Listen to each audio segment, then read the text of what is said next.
حضرت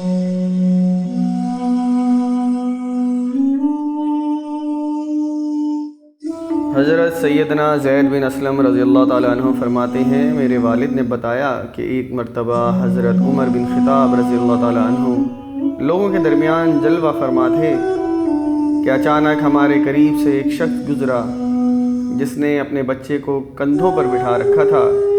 حضرت عمر بن خطاب رضی اللہ تعالیٰ عنہ نے جب ان باپ بیٹے کو دیکھا تو فرمایا، جتنی مشابہت ان دونوں میں پائی جا رہی ہے، میں نے آج تک ایسی مشابہت اور کسی میں نہیں دیکھی۔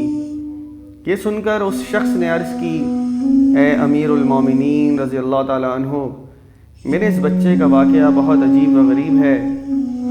اس کی ماں کے فوت ہونے کے بعد اس کی ولادت ہوئی ہے۔ یہ سن کر آپ رضی اللہ تعالیٰ عنہ نے فرمایا، پورا واقعہ بیان کرو۔ وہ شخص عرض کرنے لگا، اے امیر المومنین رضی اللہ تعالیٰ عنہ، میں جہاد کے لیے جانے لگا تو اس کی والدہ حاملہ تھی۔ میں نے جاتے وقت دعا کی، اے اللہ عز و جل، میری زوجہ کے پیٹ میں جو حمل ہے میں اسے تیرے حوالے کرتا ہوں، تو ہی اس کی حفاظت فرمانا۔ یہ دعا کر کے میں جہاد کے لیے روانہ ہو گیا۔ جب میں واپس آیا تو مجھے بتایا گیا کہ میری زوجہ کا انتقال ہو گیا ہے۔ مجھے بہت افسوس ہوا۔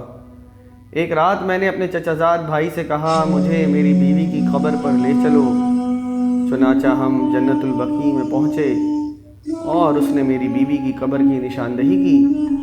جب ہم وہاں پہنچے تو دیکھا کہ قبر سے روشنی کی کرنیں باہر آ رہی ہیں۔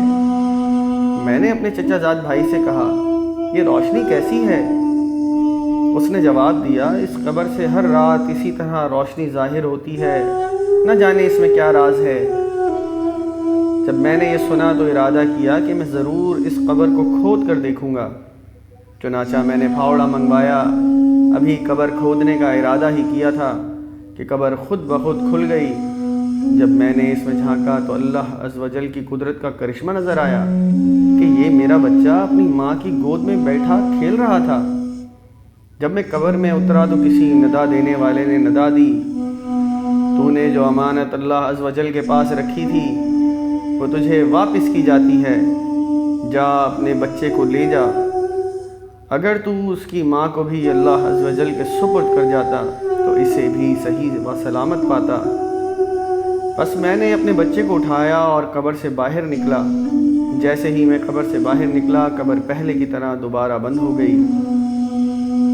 صحابی رسول صلی اللہ تعالیٰ علیہ وسلم و رضی اللہ تعالیٰ عنہ نے اپنا بیٹا اللہ عز و جل کے سپرد کیا تو اللہ عز و جل نے اسے قبر میں بھی زندہ رکھا۔